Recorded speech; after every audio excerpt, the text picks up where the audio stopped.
오늘 우리에게 주신 하나님의 말씀, 출애굽기 14장 9절에서 14절까지의 말씀, 빌립보서 2장 12절 말씀 함께 나누겠습니다.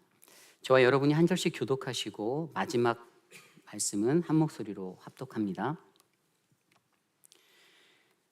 애굽 사람들과 바로의 말들, 병거들과 그 마병과 그 군대가 그들의 뒤를 따라 바알스본 맞은편 비하히롯 곁 해변 그들이 장마친 데에 미치니라. 바로가 가까이 올 때에 이스라엘 자손이 눈을 들어본즉 애굽 사람들이 자기를 뒤에 이른지라. 이스라엘 자손이 심히 두려워하여 여호와께 부르짖고 그들이 또 모세에게 이르되 애굽에 매장지가 없어서 당신이 우리를 이끌어내어 이 광야에서 죽게 하느냐? 어찌하여 당신이 우리를 애굽에서 이끌어내어 우리에게 이같이 하느냐? 이르기를 우리를 내버려 두라. 우리가 애굽 사람을 섬길 것이라 하지 아니하더냐? 애굽 사람을 섬기는 것이 광야에서 죽는 것보다 낫겠노라.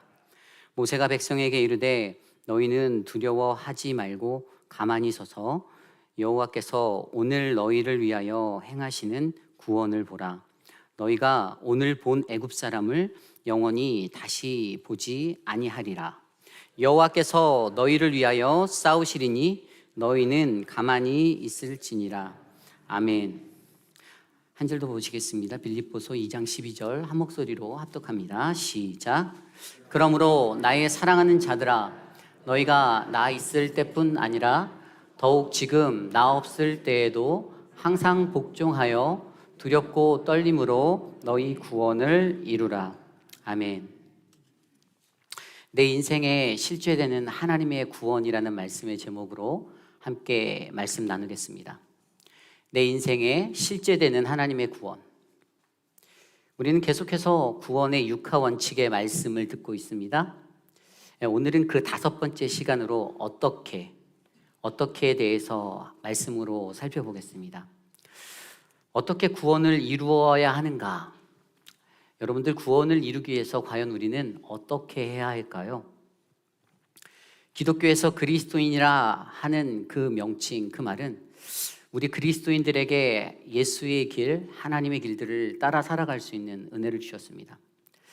그렇다면 그리스도인이라 불리는 저와 여러분의 인생에서 가장 중요한 것은 무엇이 될까요? 무엇이 중요합니까? 많은 사람들이 그 질문에 대하여 다양한 답을 줄 수 있겠지만 그럼에도 믿는 이에게 가장 중요한 것은 바로 구원이 아닌가 싶습니다. 구원. 이 구원의 문제는 아노 도민이라고 불리는 주후 2000년 이상의 기독교 역사 속에 늘 뜨거운 논쟁이 되었습니다. 그리고 그 하나님의 구원을 아주 선명하게 증명하는 것이 바로 성경입니다. 그래서 어떻게 구원을 이루는가, 그것에 대한 답은 바로 성경 안에 나와 있습니다. 그럼에도 불구하고 여전히 많은 이 땅에 사는 사람들은 성경을 하나의 역사서나 교훈을 담은 문학이라고, 학문이라고 생각하기도 합니다. 즉 인본주의적인 사고로 이해하고 접근하려 할 때가 많다라는 말이죠. 그리고 그로 인하여 성경 그 자체가 담고 있는 하나님의 구원이라는 그 성경적 권위를 무너뜨리기도 합니다. 성경 속에는 수많은 구원의 이야기가 기록되어져 있습니다. 그리고 창세기부터 요한계시록까지 66권이 지향하는 초점은 바로 창조주 하나님의 구원의 경륜을 구약에서 이스라엘의 백성을 통해, 그리고 신약에 와서는 예수 그리스도를 통해서 우리에게 나타내신 것입니다.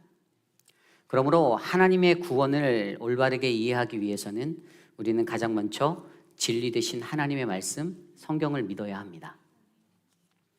하나님의 말씀을 믿어야만 하나님이 구원자 되시고 나는 예수 그리스도를 통하여 구원을 받았다, 나는 그분의 삶에 참여했다라고 참 고백할 수 있는 것이죠. 그리고 저는 이것을 믿는 것 중에 가장 중요한 것이 바로 태도라고 생각합니다. 태도. 그 태도에 따라 믿는 이들이 구원을 대하는 자세가 달라지기 때문에 이것은 매우 중요합니다. 오늘 우리는 말씀을 통하여 구원에 대하여 믿는 이의 태도, 그리고 나는 내 삶에서 그 구원을 경험할 준비가 되었는지, 어떻게 그 구원을 이룰 수 있는지 함께 고민해 보기를 원합니다. 오늘 우리가 읽은 말씀 출애굽기 14장 9절에서 14절까지의 말씀, 이 말씀은 이스라엘의 출애굽의 현장을 나타낸 말씀입니다. 그리고 거기에도 이스라엘에겐 두려움과 떨림이 있었습니다.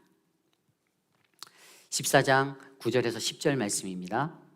애굽 사람들과 바로의 말들, 병거들과 그 마병과 그 군대가 그들의 뒤를 따라 바알스본 맞은편 비아 히롯 곁 해변 그들이 장막친 데에 미치니라. 바로가 가까이 올 때에 이스라엘 자손이 눈을 들어 본즉 애굽 사람들이 자기들 뒤에 이른지라. 이스라엘 자손이 심히 두려워하여 여호와께 부르짖고. 아멘. 애굽에서 출애굽하여 나간 200만 명 이상의 민족 이스라엘 그 백성들의 뒤를 따라 애굽의 군대가 쫓고 있습니다. 그리고 그들이 비하히롯에 이르렀을 때 10절에 읽었던 말씀대로 그들은 심히 두려워하였다라고 우리에게 전합니다. 그들이 느꼈던 두려움은 무엇입니까? 그것은 본문의 내용대로라면 지금 이스라엘이 느끼는 이 두려움은 뒤에서 쫓아오는 애국 군대의 공포와 눈앞에 펼쳐져 있는 홍해바다의 공포였을 것입니다. 순전히 인간적인 공포입니다. 앞으로도 뒤로도 갈 수 없는 이 진퇴양난의 상황 속에서 그들은 두려워하고 있습니다. 여기서 두려워하다 이 단어를 히브리어로 보면 야레, 이 야레라는 단어는 빌립보서에 나가보면 헬라어 단어 포부스처럼 경외라는 의미도 가지고 있습니다. 그런데 이처럼 극대화된 인간적인 공포와 두려움에 휩싸인 그 사람들의 반응은 어떻게 드러납니까? 오늘 읽었던 말씀 11절, 12절을 보면 그들은 이집트에 묫자리가 없어서 우리를 이 광야로 이끌어 죽이려는 거냐며 모세를 원망합니다. 그래서 여기서 이렇게 죽느니 차라리 애굽으로 다시 돌아가 종이 되겠다. 그렇게 살겠다. 이 얼마나 안타깝습니까? 그들의 시야는 매우 좁습니다. 그저 인간 자신의 감정과 본능에만 의지하여 살아가는 연약함이 철저하게 드러나고 있습니다. 그러한 그들 앞에 하나님이 주셨던 말씀이 바로 13절 말씀입니다. 우리 한 목소리로 함께 읽어볼까요? 시작. 모세가 백성에게 이르되 너희는 두려워하지 말고 가만히 서서 여호와께서 오늘 너희를 위하여 행하시는 구원을 보라. 너희가 오늘 본 애굽 사람을 영원히 다시 보지 아니하리라. 아멘. 하나님께서 하셨던 말씀은 두려워하지 말라, 가만히 서서 내가 행하는 그 구원을 바라보라, 이겁니다. 여기에 나온 세 가지 동사를 자세히 살펴보면 이렇게 정리할 수 있습니다. 두려워하지 말아라, 서라, 보아라. Do not be afraid, stand firm, and you will see. 쉽게 말해서 인간적으로 느끼는 그 생각의 공포, 두려움에서 떠나고 그리고 가만히 서서 어떻게 해요? 가만히 서서. 이 가만히의 히브리어 단어 히류시는 깊이 생각하다, 침묵하다, 되새기다라는 뜻인데요. 가만히 서서 깊이 묵상하라는 것입니다. 무엇을요? 오늘 하나님이 하시는 그분의 일을, 그 능력을 생각하라는 것입니다. 그리고 바로 지금 그 두 눈을 크게 뜨고 그분의 능력을 바라보라라고 선포하십니다. 오늘 우리가 읽지는 않았지만 모세가 이스라엘을 이끌고 나아갈 때 앞선 말씀 그대로 그분을 믿고 오직 그분의 명령에 순종하여 어떻게 해요? 모세가 손을 홍해를 향해 뻗었더니 어떻게 되었습니까? 그 결과는 엄청났죠. 그들이 나갈 수 없고 뒤로 물를 수 없었던 그 진퇴양난의 상황이 종료되고 하나님의 구원이 역사로 일어나는 것을 그들은 두 눈으로 똑똑히 목격하였습니다. 동풍이 불어와 홍해 바다를 밀어내어 벽이 되었고 갈라진 그 바다 사이, 그 바닷길이 마른 땅이 되어서 그 많은 이스라엘 백성들이 홍해를 무사히 건너갈 수 있었습니다. 그러한 홍해의 사건의 두려움에 떨게 될 이스라엘을 위하여 예비하신 하나님의 위로가 바로 14절 말씀입니다. 함께 읽어볼까요? 시작. 여호와께서 너희를 위하여 싸우시리니 너희는 가만히 있을지니라. 아멘. 그렇습니다. 이것이 핵심입니다. 하나님의 구원을 경험하려면 이것이 필요합니다. 이것이 가장 중요하죠. 인간적인 생각의 것, 그 공포, 두려움 모두 다 벗어버리고 우리 하나님이 어떻게 일하시는지, 예수 그리스도의 십자가를, 그분의 능력을 묵상하며 바라보는 것, 하나님의 그 구원을 얻기 위해 오늘 내가 무엇을 하고 내가 어떻게 하고가 정말 중요한 것이 아니라 오늘 이 자리에서 그 하나님이 그 구원을 위해 어떻게 일하시는지를 바라보아야 합니다. 그 하나님의 구원을 위해 내가 싸울 필요가 없습니다. 하나님이 대신 싸워주실 것입니다. 반드시 내가 무엇을 해야만 구원에 이른다는 것이 아니죠. 온전히 하나님 그분의 능력을 음미하고 묵상할 때 하나님만을 경외함으로 살아가는 것이 구원에 이르는 최고의 방법임을 오늘 말씀은 우리에게 전하여 줍니다. 그러나 여전히 우리의 문제는 하나님이 하시는 그 구원을 두려워 말고 그저 가만히 서서 바라만 보면 되는데, 그러면 우리는 그 하나님의 구원을 경험할 수가 있는데 그러지 못한다는 것이 정말로 큰 문제인 것이죠. 이스라엘의 구원에 있어서 모세가 한 것도 고작 그의 손을 홍해를 향하여 2번 내민 것뿐입니다. 그게 다예요. 오로지 하나님이 하시고 하나님이 이루신 그 구원의 역사, 우리는 그저 순종하기만 하면 되는 것입니다. 또한 오늘 우리가 함께 읽었던 말씀 빌립보서 2장 12절, 그 말씀에 이렇게 기록되어져 있죠. 한 목소리를 읽어볼까요? 시작. 그러므로 나의 사랑하는 자들아, 너희가 나 있을 때뿐 아니라 더욱 지금 나 없을 때에도 항상 복종하며 두렵고 떨리는 너희 구원을 이루라. 아멘. 바울이 전한 이 말씀은 구원을 이루는 방법으로 두렵고 떨림이라 설명합니다. 두렵고 떨림. 그렇다면 하나님의 구원을 이해하기 위해 우리는 먼저 이 두렵고 떨림이 무엇인지를 생각해 보아야겠습니다. 그 당시 빌립보 교회는 몇몇의 어려운 문제들이 있었습니다.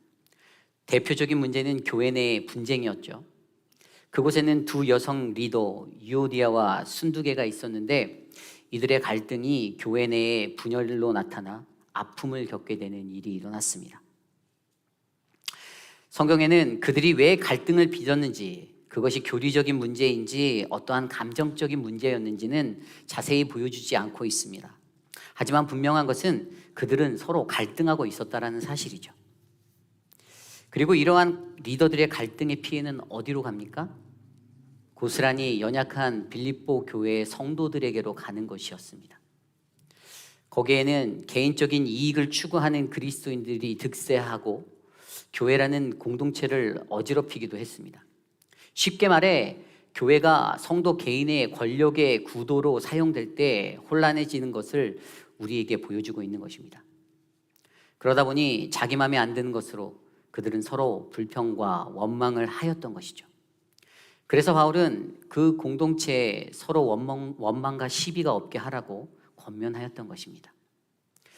그렇게 빌립보 교회와 그 성도들을 걱정하고 염려하고 나누었던 바울의 서신이 바로 빌립보서입니다. 그가 권면합니다.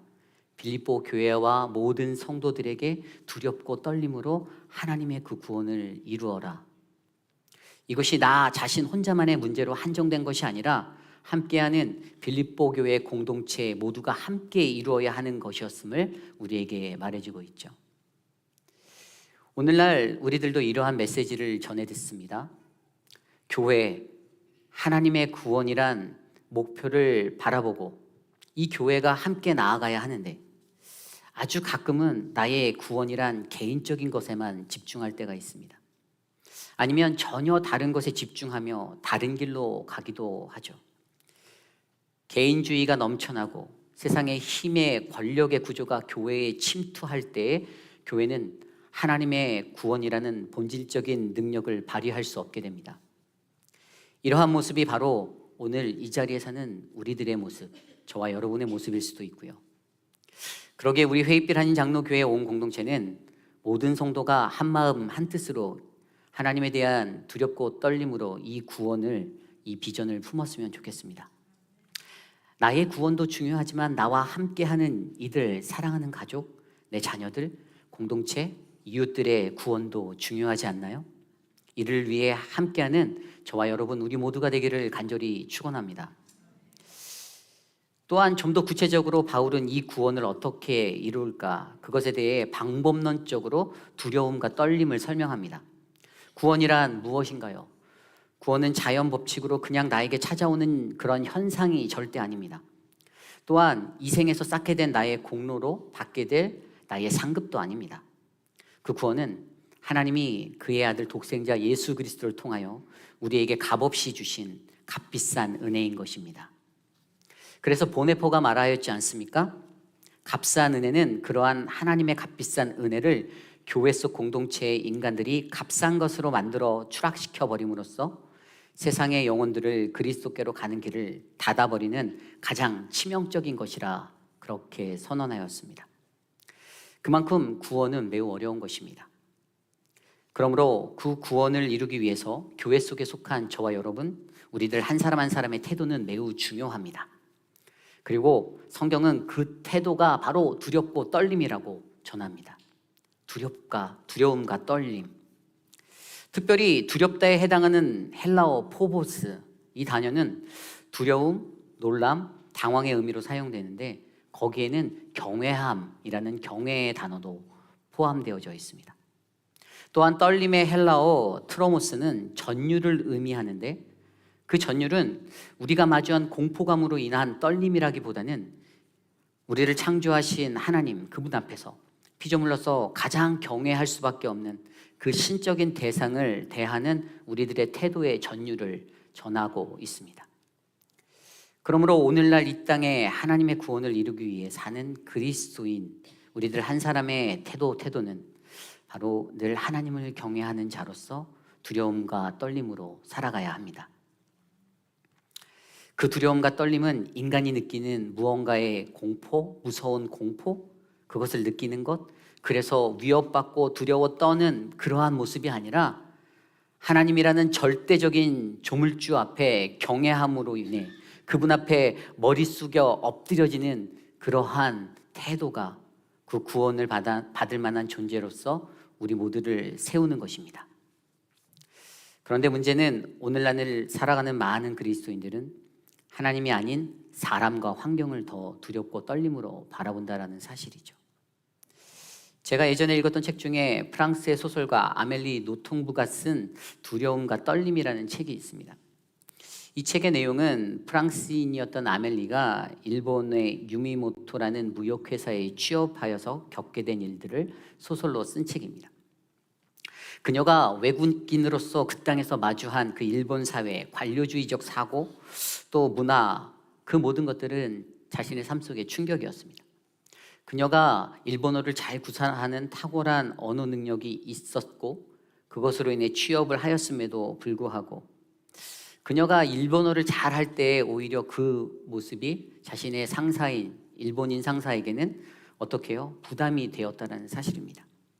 그래서 그에게 이렇게 얘기합니다. 너는 앞으로 일본어를 모르는 사람처럼 일해. 그렇게 말합니다. 그런 의도 모를 상사의 비위에 맞춰서 일을 해야 하고 상사에게 올린 보고서가 수도 없이 거절되고 그 딴지들이 자신에게 그냥 돌아올 때 받게 되는 거절감들, 그녀는 그것들을 경험하게 됩니다.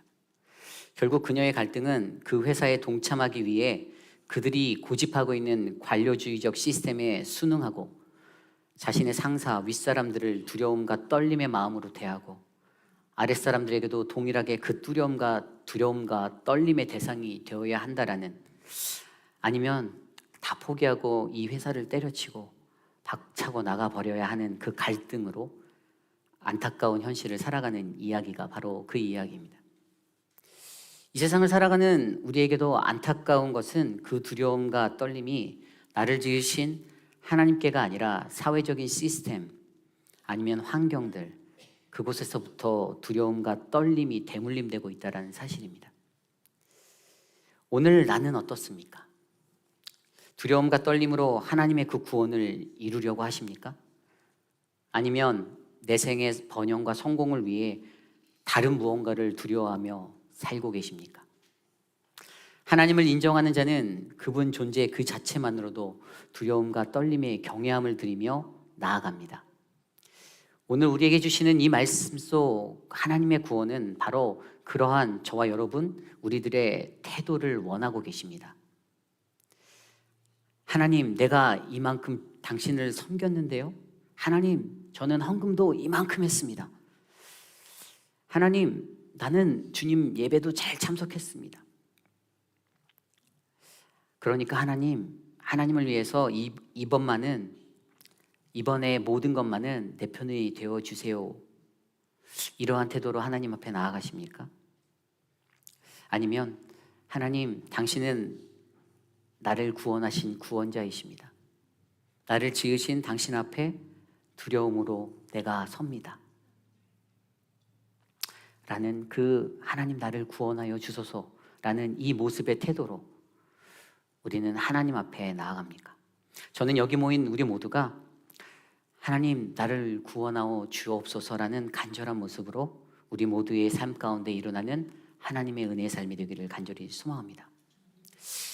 여러분, 우리의 삶에도 이러한 하나님의 구원의 경험이 필요합니다. 그 경험은 내가 경험해야지, 내가 노력해서 열심으로 경험해야지 그렇게 말해서 이룰 수 있는 것이 아닙니다. 오히려 이것을 위해서라면 저와 여러분 우리 모두가 어떻게 해요? 힘을 쫙 빼고 가만히 서서 하나님 그분의 일하심을 깊이 있게 묵상할 때 하나님의 놀라운 구원을 우리는 경험할 수 있는 그 은혜에 서게 됩니다. 여지껏 지금까지 저도 저의 삶을 되돌아보면 이 구원이 무엇인가라는 이 질문에 대하여 그저 내 안에 닥쳐있는 어떤 어려움들, 고난들 이런 것들이 극복되기를 간절히 바라는 마음, 그리고 그것들이 이루어졌을 때면 나의 만족과 축복을 위해서만 이것이 구원이었어 라고, 하나님이 도우심이었어 라고 믿었던 어리석었던 내 모습이 떠오릅니다. 그러나 진정한 하나님의 구원은 나의 삶의 방향과 목적에 따라 채워지는 것이 아닌 연약한 나의 모든 것을 주님께 온전히 내어 맡길 때, 그렇게 나아갈 때 구원자 되신 하나님이 채워주시는 하나님의 역사가 바로 구원입니다. 오늘 말씀을 준비하며 저 또한 내 인생 속에 나는 주님의 구원을 경험한 적이 있는가 가만히 고민해 보았습니다. 여러분들은 여러분들의 삶 속에 그 구원을 경험해 보신 적이 있습니까? 어떻게 그것을 경험해 보셨습니까?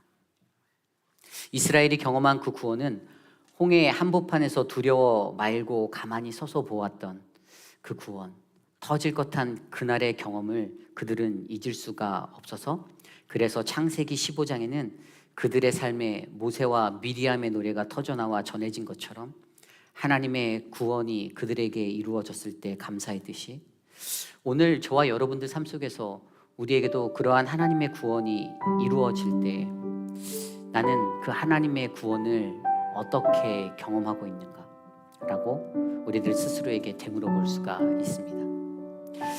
내 인생의 최고의 구원은 가장 보잘것없는 나를 오늘도 목회자로 부르시고 살게 하셔서 오늘 이 순간 여러분들을 마주하여 사랑하는 우리 회의빛 한인 장로교에서 함께 예배드리고 섬길 수 있게 하신 것, 그것이 제 인생의 하나님의 구원의 증거임을 저는 선포할 수 있습니다.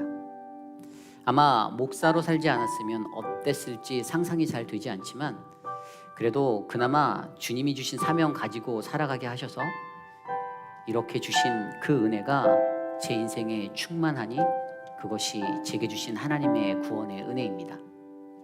오늘 여러분은 어떠한 모습으로 구원을 맞이하십니까? 어떠한 태도로 하나님의 구원을 이루려 하십니까?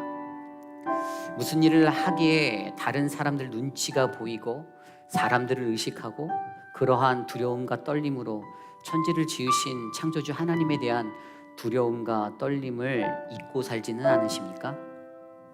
오늘 저와 여러분 우리 모두도 우리 인생 중에 내 인생의 하나님의 구원, 나를 위해 싸우시고 나를 위해 일하시는 그 하나님의 구원을 이루시는 저와 여러분 우리 모두가 되기를 소망합니다. 이러한 하나님의 구원을 경험하는 그리하여 구원의 확신으로 더욱더 멋진 그리스도인 하나님의 자녀가 되는 2022년 우리 회의빌 한인 장로교회 모두가 되기를 간절히 축원합니다. 기도하겠습니다. 주님, 우리의 삶 속에서 주님이 함께 계셔서 감사합니다. 하나님, 그 무엇보다도 하나님이 주신 그 구원을 어떻게 이루어야 하는지 고민해 볼 수 있게 하여 주심에 감사합니다. 하나님, 내 힘이 아니라 주님이 주시는 그 능력으로 하나님, 내가 설 수 있도록 하나님, 나를 지켜 주시옵소서. 주님, 거룩한 그리스도의 십자가 바라보며 성찬을 준비합니다. 나의 공로, 나의 것이 아닌 십자가에 달려 돌아가신 그 주님의 공로 의지하여 나아갈 때 하나님, 우리에게 주님의 크신 은혜를 베풀어 주시옵소서. 존귀하신 예수님 이름으로 감사하며 기도드렸사옵나이다. 아멘.